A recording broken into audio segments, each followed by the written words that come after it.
ఇవాళ Ricky birthday guys.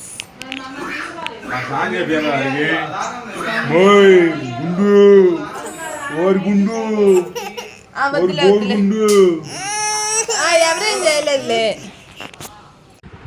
చూసారు కదా వెదర్ అయితే ఎంత బాగుందో, కూల్గా హాయిగా అట్లా ప్లెజెంట్గా అనిపించింది అనమాట. నాకు వెదర్ అలా ఉంటే చాలా ఇష్టము.